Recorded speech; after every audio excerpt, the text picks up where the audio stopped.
Obviously not a good enough performance today against the Giants. The guys I thought played hard. They gave it their best shot.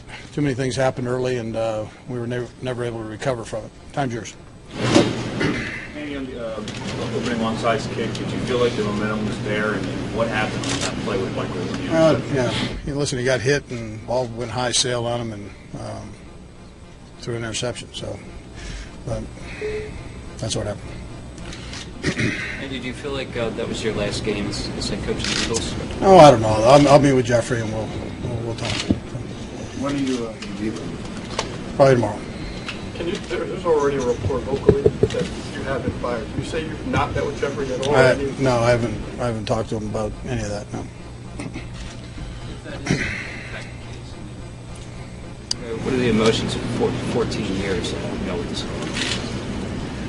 Well, we're not there yet, so but I've loved the Philadelphia Eagles, so I mean that's how I feel. So I love every minute that I've had a chance to coach them. You want to come back? Listen, I'm all in. And every week after every game, you've been up here very stoic and even keeled. Has this been the toughest year of your life professionally and personally, and how have you dealt with it? Well, listen, by record, it's obviously the toughest. I mean, we weren't very good. Coaching, and that's my responsibility, and playing, which is my responsibility. So I take complete blame for the year. I mean, that's what I get paid to do, and we weren't good enough. What went wrong? Listen, you guys have written about it. You just go check your notes. I mean, we didn't win enough games, and each game had its own identity, and we weren't good enough. Well, today's game, the identity of today's game. Do you feel the players played hard to do what you wanted them to do?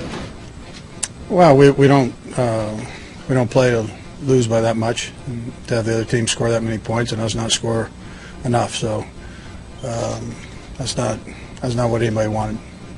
Namdi was okay. Namdi's okay. Yeah. No injury there. Why? Namdi's okay. The reason for pulling him, was that related to the? No, just thought it was the right time to do it. Andy, all year you've talked about playing the way and improving no matter what the situation. On 4th and 5 at midfield there, you went for it. Would you have always done that, you think, or were you just?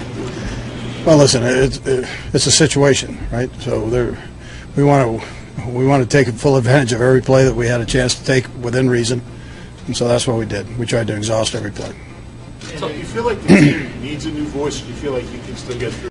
Oh, listen, I'm not that philosophical. I haven't been in that area. We just finished our last game. I've told you before. I put my energy into that. I'm sure there'll be time for all that, but that's not.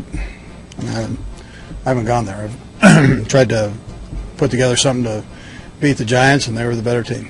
Did you talk to your players at all leading up to the game or after the game about what's all the speculation that's been going around? Did you address them in a specific way? No. Listen, I mean, before the game, you're trying to get ready for it, and after the game, these guys are, they gave what they had. So I mean, there's nothing to say there.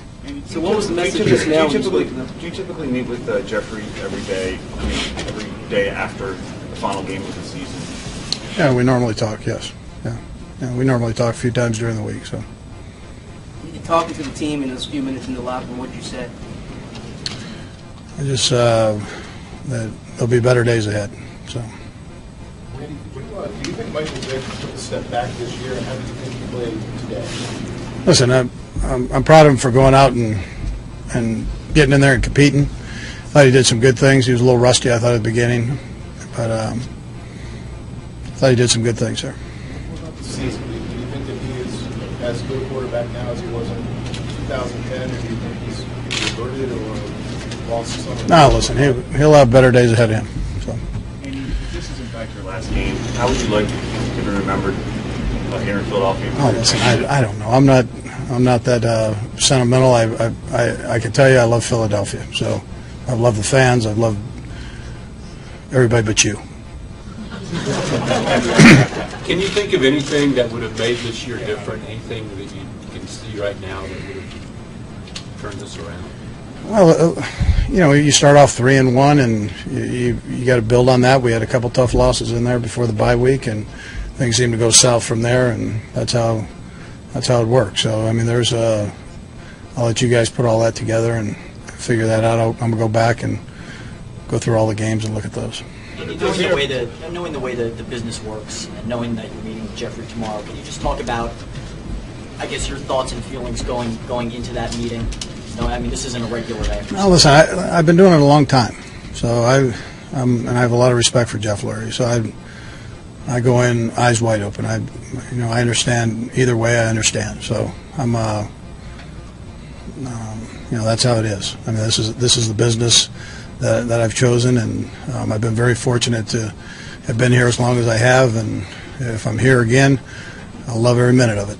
If I'm not, I understand that too. So. Andy, you had a lot of years where you came on strong at the end, and then made bad years, good years, better years. Did you find yourself wondering why this year was different?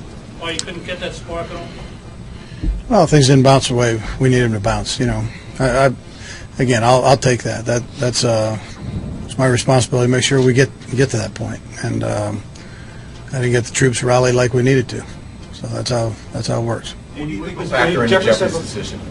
What's that? What do you think will factor into Jeffrey's decision? Oh, listen, I don't know. I don't know. But whatever he chooses will be the right thing. So that's it'll be best. He's always done things for the best interest of the Eagles, and I completely understand either way.